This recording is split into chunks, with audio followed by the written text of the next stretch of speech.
In this gripping story, a devoted husband, Ben, discovers his seemingly perfect life with his wife, Anna, is built on a web of secrets.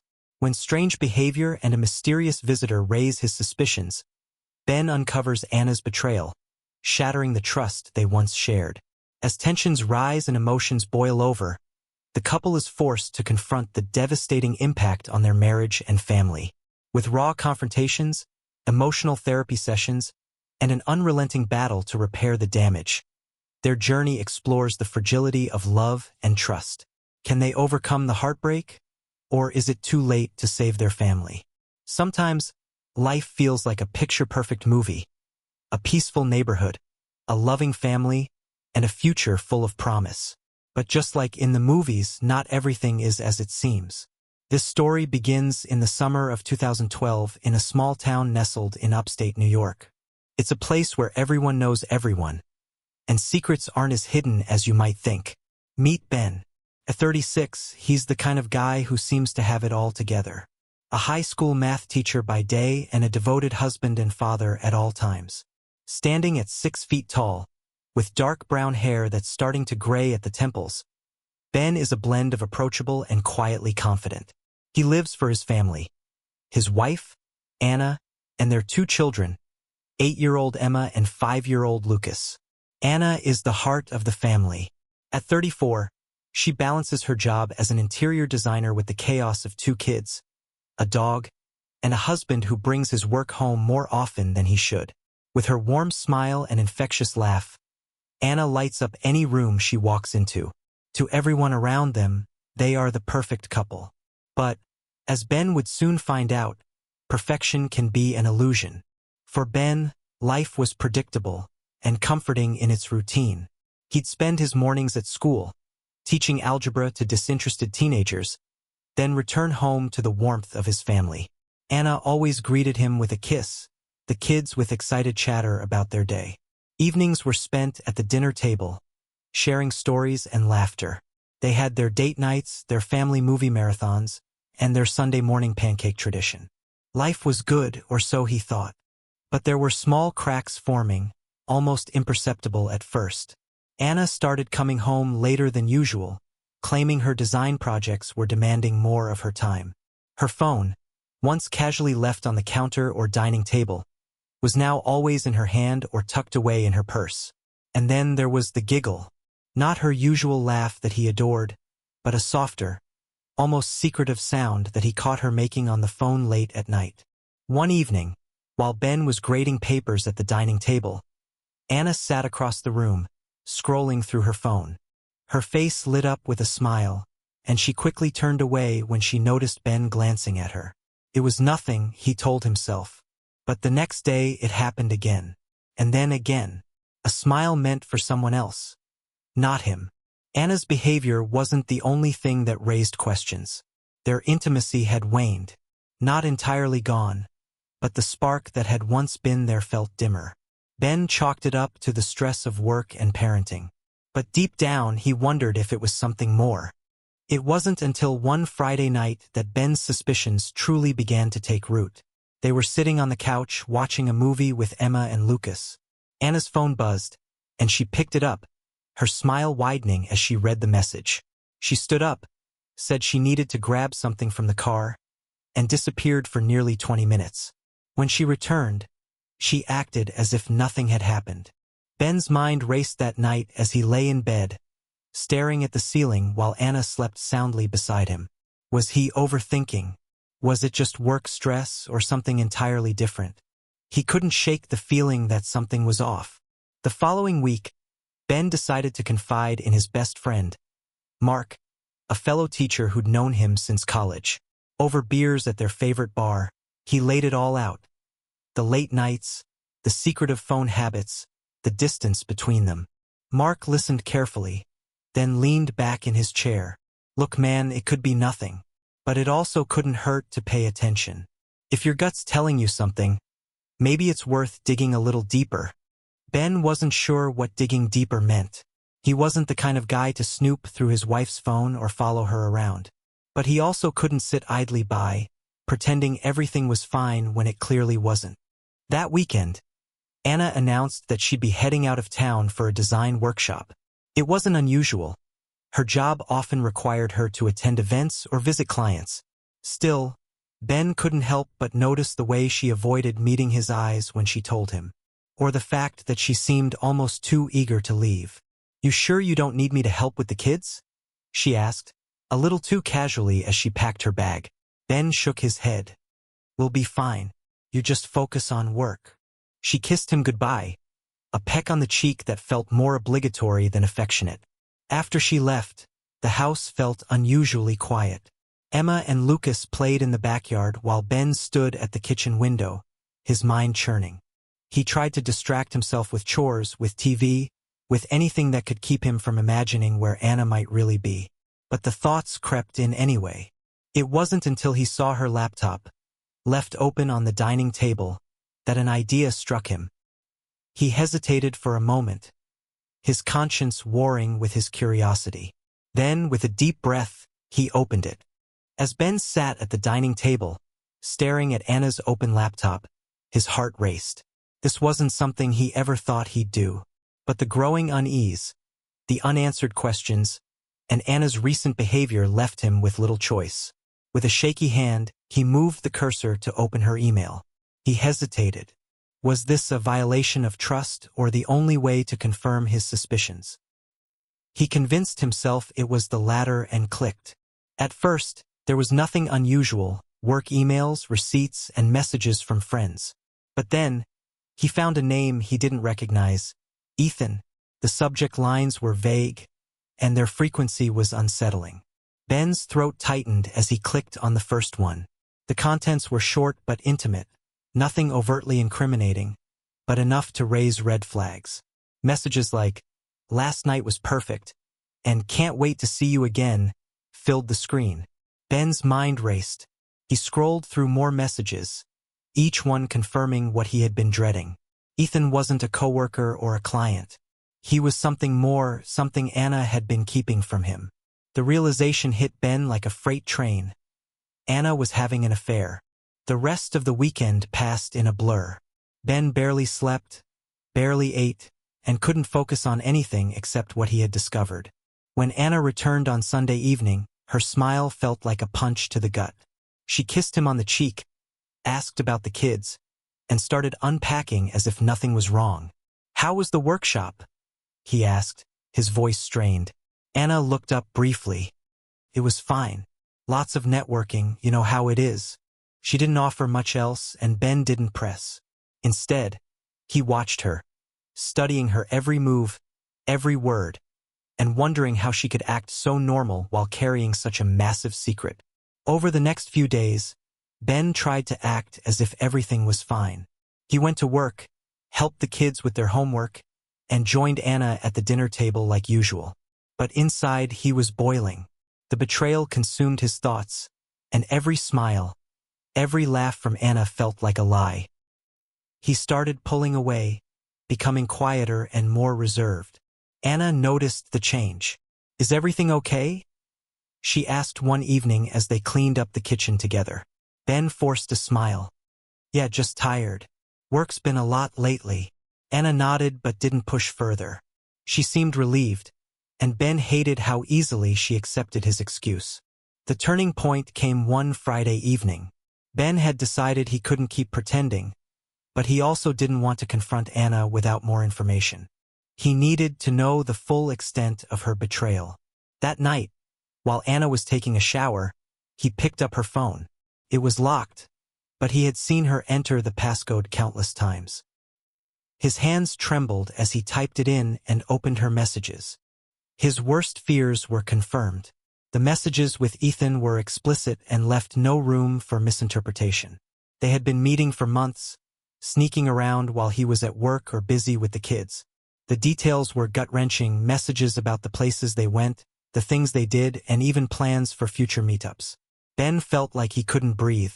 He put the phone down and walked outside, needing air. That night, Ben didn't sleep. He sat on the couch, staring at the ceiling and replaying every moment of their marriage in his mind. How had they gotten here? What had gone wrong? Was it something he did, or was Anna simply unhappy? The questions tormented him, but one thing was clear. He couldn't ignore this any longer. The next morning, Ben decided to confront Anna. She was in the kitchen, sipping her coffee and scrolling through her phone. He walked in, his heart pounding, and sat across from her. "We need to talk," he said. Anna looked up, her expression shifting to one of concern. "What's wrong?" she asked. Ben took a deep breath. "I know about Ethan." The color drained from Anna's face. She set her coffee down slowly and stared at him. "What are you talking about?" she said, her voice barely above a whisper. Ben felt a surge of anger at her attempt to deny it. "Don't lie to me, Anna. I've seen the messages. I know everything." Anna's eyes filled with tears, and she covered her mouth with her hand. "Ben, I'm so sorry," she whispered. "It wasn't supposed to happen like this." Her confession confirmed what Ben already knew, but hearing it from her made it real. The pain was overwhelming. Anna tried to explain, saying she never meant to hurt him and that it was a mistake. But the words felt hollow to Ben. How could something so deliberate, so calculated, be a mistake? "Was it worth it?" he asked, his voice breaking. "Was it worth destroying everything we built?" Anna didn't answer. She just cried. And for the first time, Ben felt like he didn't know the woman sitting in front of him. Over the next few days, their conversations were tense and painful. Anna begged for forgiveness, promising to end things with Ethan and do whatever it took to fix their marriage. But Ben wasn't sure if he could ever trust her again. The betrayal had cut too deep, and the love he once felt for her was now tangled with anger and resentment. Despite everything, Ben couldn't bring himself to make a decision right away. He thought about the kids, about the life they had built together, and wondered if it was worth trying to save. But every time he looked at Anna, he saw the messages, the lies, and the betrayal. The road ahead was unclear, and Ben knew that no matter what he chose, things would never be the same. Sometimes, life doesn't give us easy answers. Ben's story is a reminder that love and trust are fragile. And when they're broken, the path to healing is never straightforward. What would you do in Ben's shoes? Share your thoughts in the comments below, and don't forget to like, share, and subscribe for more stories like this one. Ben was torn between anger and heartbreak. Days passed, but the house felt colder with each one. The once lively dinners turned into silent meals, interrupted only by the children's laughter. He couldn't bring himself to pretend anymore. The betrayal had planted a wedge between them, and no amount of Anna's apologies could bridge it. The confrontation with Anna was just the beginning. Ben decided to take some time away, staying at his friend Mark's house for a weekend. Mark, always the pragmatic one, offered advice. "You need to decide if you can forgive her, Ben. Staying angry won't help you or the kids." But forgiveness wasn't something Ben could give so easily. The texts, the deceit, the months of lies, they were etched in his mind. Anna, on the other hand, was desperate to prove she could change. She deleted Ethan's number, blocked him on all platforms, and even volunteered to go to therapy. But her efforts, while genuine, felt hollow to Ben. Trust wasn't something she could rebuild overnight. Every time her phone buzzed, Ben's heart would race, even if it was just a work notification. One evening, Anna approached him with a proposition. "Let's try counseling," she said, her voice soft but firm. "If not for us, then for the kids." Ben hesitated. The thought of sitting in a room, pouring out his emotions to a stranger, didn't appeal to him. But deep down, he knew he owed it to their children to at least try. The counseling sessions were intense. The therapist encouraged them to be honest, to air out every grievance and fear. Ben found himself recounting the nights he spent lying awake, wondering where he went wrong. Anna admitted to feeling neglected, though she quickly clarified it was no excuse for her actions. They fought, cried, and even laughed at moments, but the road to reconciliation was far from smooth. The breakthrough came during their fourth session. The therapist asked Anna to explain why she had the affair. At first, her answers were vague, filled with deflections. But then she broke down. "I was lonely," she admitted through tears.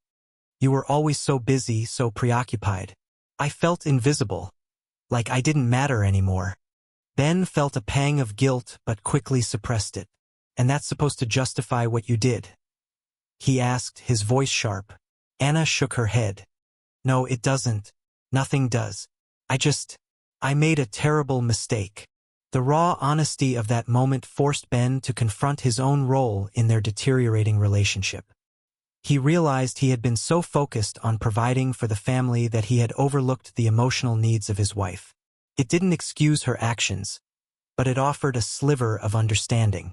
Meanwhile, Ben couldn't shake the idea of confronting Ethan. He needed closure, a way to release the anger festering inside him. One afternoon, while Anna was picking up the kids from school, he did something he never thought he'd do. He looked Ethan up online. It didn't take long to find him, thanks to Anna's emails. Ethan was a local realtor with a polished website and a slew of smiling photos.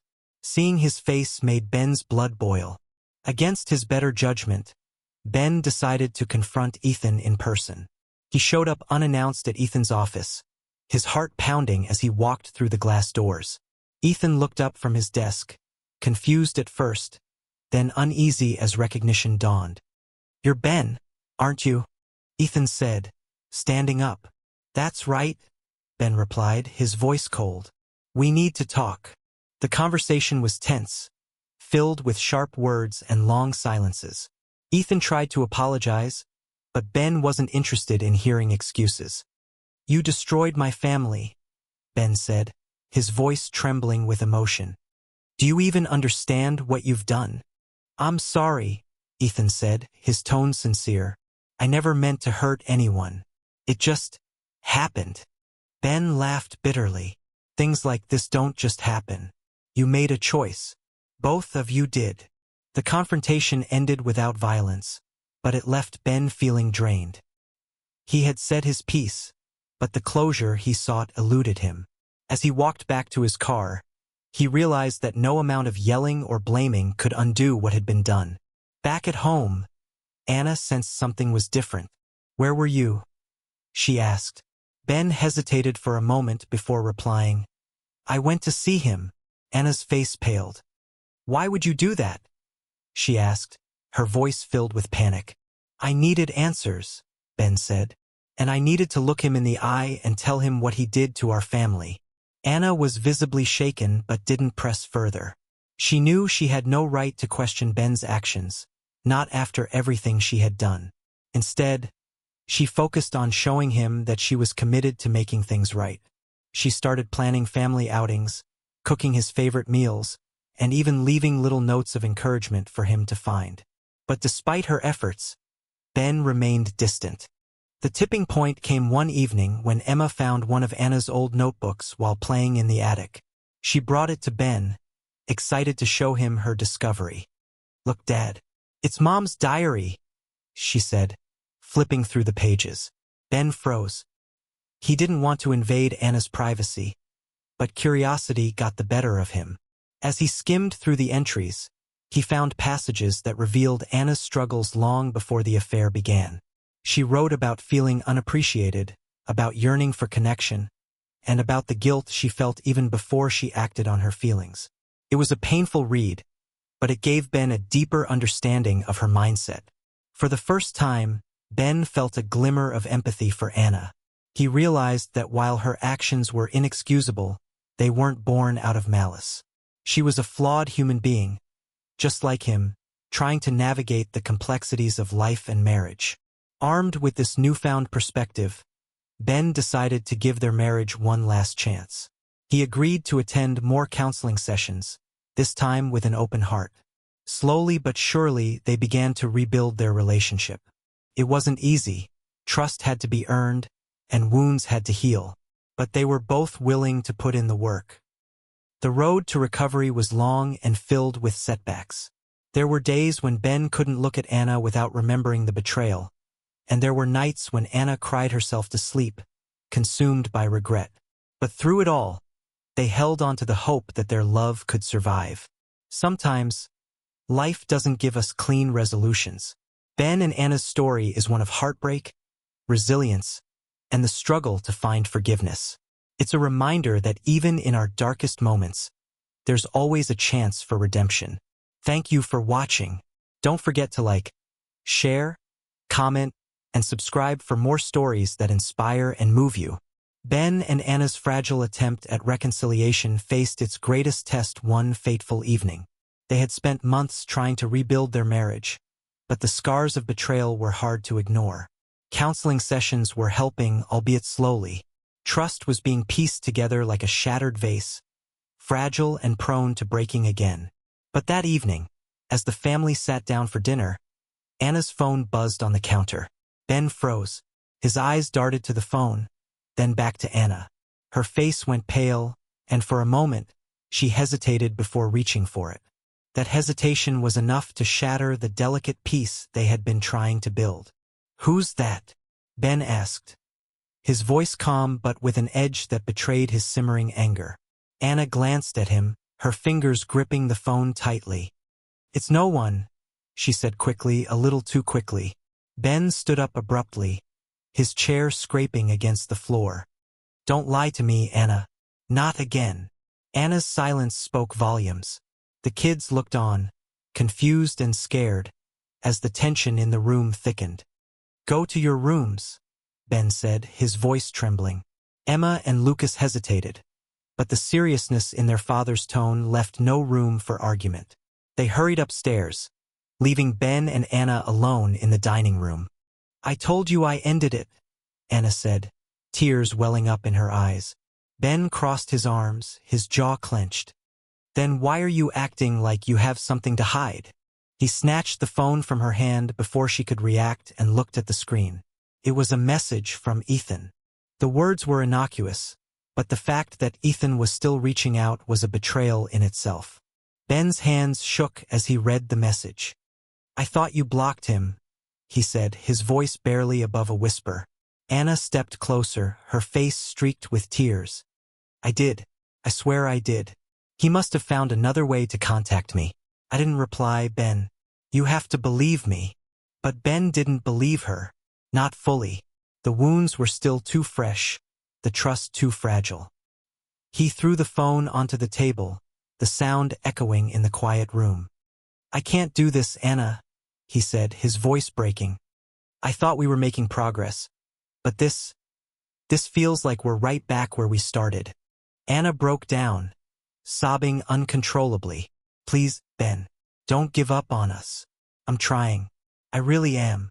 But Ben couldn't respond. He walked out of the house, needing air, space, anything to escape the suffocating weight of their fractured relationship.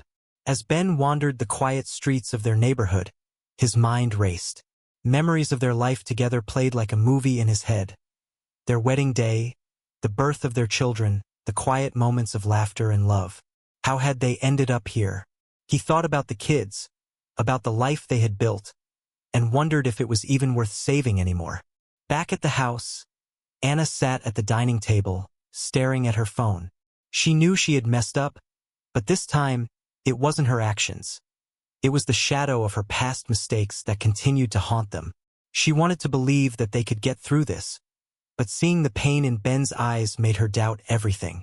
The next morning, Ben returned home. He hadn't slept, and it showed. Anna was waiting for him in the kitchen, her face pale and puffy from crying. "We need to talk," she said, her voice barely above a whisper. Ben nodded, though his expression was unreadable. The conversation that followed was raw and unfiltered. Anna admitted that she had underestimated the damage her actions had caused. "I thought if I just blocked him and focused on us, it would be enough," she said. "But I realize now that I should have told you the moment he reached out again. I was scared, Ben. Scared of losing you." "You already lost me," Ben said quietly. "Or at least the version of me that trusted you without question." Despite the pain, there was something different about this conversation. It wasn't just about anger and blame. It was about laying everything bare, no matter how uncomfortable or painful. For the first time, Ben felt like they were truly confronting the depth of their problems, rather than skirting around them. In the days that followed, they made a decision to take a break. Ben moved into Mark's guest room temporarily, giving them both the space they needed to reflect. The separation was hard, especially for the kids, but it also gave Ben and Anna a chance to see their situation more clearly. For Ben, the time apart was eye-opening. He realized that while Anna's betrayal had broken his trust, his own emotional unavailability had played a role in creating the distance between them. He didn't excuse her actions, but he began to understand the complex web of emotions that had led them to this point. Anna, on the other hand, used the time to focus on herself. She started seeing a therapist on her own, diving into the underlying issues that had driven her to seek validation outside of their marriage. It was a painful process, but one she knew was necessary if she ever wanted to rebuild what they had lost. The pivotal moment came during one of their counseling sessions. The therapist asked them both a simple yet profound question. What do you want your future to look like? For the first time in months, Ben and Anna looked at each other with something other than anger or sadness. They both answered the same way. I want us to be a family again. That shared vision became their guiding light. They knew it wouldn't be easy, that it would take time, patience, and an unrelenting commitment to honesty and transparency. But for the first time in a long time, they felt like they were on the same team. As they worked to rebuild their relationship, they also focused on strengthening their bond as a family. They spent more time together, taking the kids on weekend outings, cooking meals as a team, and even rediscovering the little things they loved about each other. The road ahead was still uncertain, but they were walking it together. Ben and Anna's story is a testament to the resilience of the human heart. It's about the pain of betrayal, the struggle to forgive, and the power of love to heal even the deepest wounds. While their journey isn't over, they've taken the first steps toward a brighter future. Thank you for watching. If this story resonated with you, don't forget to like, comment, and share. And if you're new here, make sure to subscribe for more stories that inspire, challenge, and remind us of the complexities of life. Ben and Anna's break from each other was supposed to be a time of reflection, but it was also a time of reckoning. The distance gave them both clarity, but it didn't erase the pain or the growing uncertainty about what came next. Ben, now living at Mark's place, spent his evenings poring over the life he'd built with Anna and questioning whether it could ever truly be repaired. One evening, as he scrolled through old family photos on his phone, he came across a picture that stopped him cold. It was from a camping trip they'd taken 3 years ago, back when things were simpler. The kids were grinning ear to ear, their faces smudged with marshmallow and chocolate, while Anna leaned into him, her smile wide and genuine. Ben felt a pang of longing for that version of their life, a time when their love felt unbreakable. Meanwhile, Anna was experiencing her own moments of reflection. The house felt empty without Ben, and the weight of her actions pressed down on her. Every corner of their home seemed to hold a memory, some happy, others tinged with regret. She knew that fixing their marriage wasn't just about convincing Ben to come back. It was about proving to him, and to herself, that she was capable of change. The turning point came during one of their therapy sessions. It was their first joint session since the separation, and both of them walked in with a mix of hope and trepidation. The therapist wasted no time, diving straight into the heart of their issues. Anna, she began, you've spoken about the steps you've taken to address your part in this. But Ben, what about you? What role do you think you've played in the breakdown of your marriage? Ben bristled at first. The instinct to deflect and focus solely on Anna's betrayal was strong. But he knew the therapist was right. After a long pause, he finally spoke. I think I stopped showing her that she mattered. I was so focused on providing for the family, on being a good father, that I forgot to be a good husband. The admission surprised even him, and he glanced at Anna, who looked both shocked and grateful. That moment of vulnerability marked a turning point. It didn't erase the past or magically fix their problems, but it created a foundation for honest dialogue. For the first time, they began to talk openly about their feelings, their fears, and their hopes for the future. The conversations were raw and often painful, but they were necessary. As the weeks went on, the tension began to ease. They started spending time together as a family again, going to the park, playing board games with the kids, and even sharing quiet moments after the children were asleep. It wasn't the same as before, but it was a start. But just as things seemed to be improving, another challenge arose. One that threatened to derail everything they had worked for. Ethan wasn't as distant as Anna had hoped. One afternoon, while Ben was at work and Anna was home alone, there was a knock at the door. She opened it to find Ethan standing there, his expression a mix of regret and desperation. "What are you doing here?" Anna asked, her voice low and tense. Ethan looked at her with pleading eyes. "I just needed to see you, to talk." Anna shook her head, stepping back and gripping the edge of the door. "There's nothing to talk about. I told you it's over." Ethan refused to leave, his words tumbling out in a rush. "I made a mistake, Anna. I know you love Ben, but I can't stop thinking about you. I needed to tell you that." The encounter left Anna shaken. She slammed the door and locked it, her heart pounding in her chest. She knew she had to tell Ben, but the thought of reopening that wound terrified her.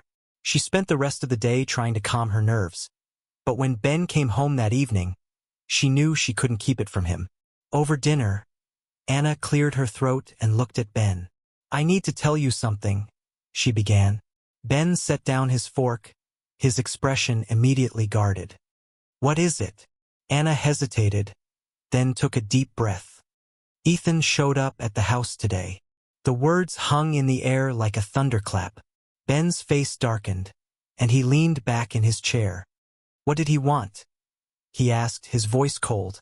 Anna explained the encounter, emphasizing that she had told Ethan to leave and that she had no intention of engaging with him. But the damage was done. Ben's trust, already fragile, took another hit. "Why didn't you call me?" Ben asked, his tone a mix of anger and disappointment. Anna looked down at her plate, her voice barely audible. "I didn't want to upset you." Ben stood up abruptly, pacing the kitchen. "Upset me? Anna, do you realize what this does to us? Every time I feel like we're making progress, something like this happens, and it all comes crashing down." The fight that followed was one of their worst.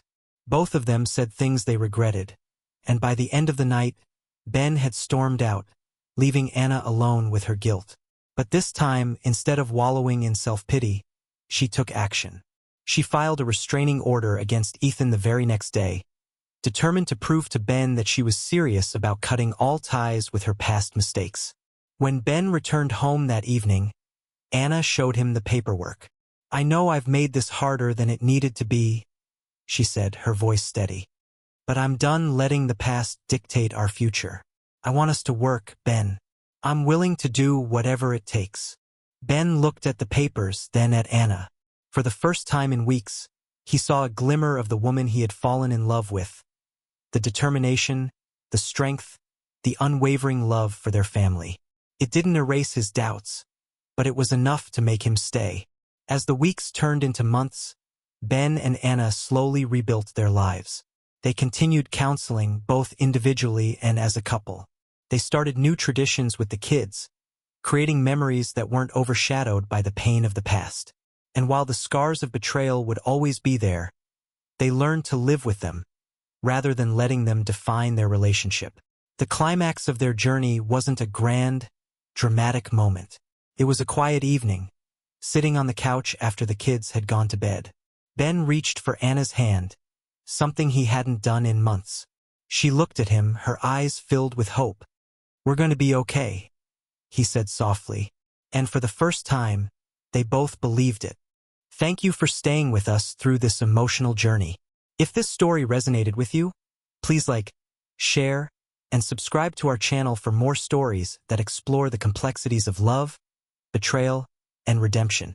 Your support helps us bring these narratives to life, and we'd love to hear your thoughts in the comments below. Ben and Anna's life was finally beginning to stabilize, or so it seemed. After months of counseling and countless attempts to rebuild their relationship, they were starting to find a rhythm. The trust, though still fragile, was growing. Ben had moved back into the house, and they had resumed some semblance of normalcy. But as they soon discovered, healing isn't always linear. The tension came to a head one rainy Friday evening. Ben had been working late, finalizing grades for his students. As he pulled into the driveway, he noticed a car parked a little too close to their house. His stomach twisted in suspicion. He stepped out of his car, rain soaking through his coat, and approached the unfamiliar vehicle. Peering inside, he saw no one. Still, the sight unsettled him. Entering the house, he called out, "Anna, kids."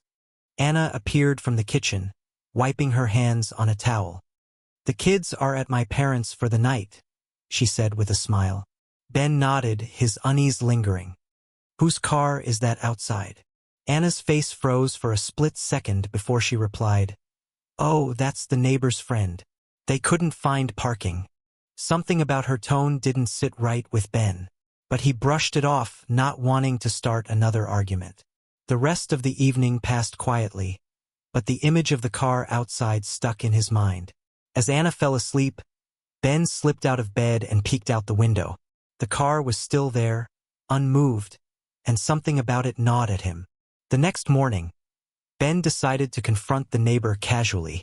"Hey, noticed a car parked out front last night. Your friends, right?" The neighbor looked puzzled. "Friend? I don't think anyone was visiting us last night." Ben's heart sank. His mind raced with possibilities, none of them good. He decided to let it go for the moment, but the seed of doubt had been planted. That evening, during dinner, Ben couldn't hold back any longer.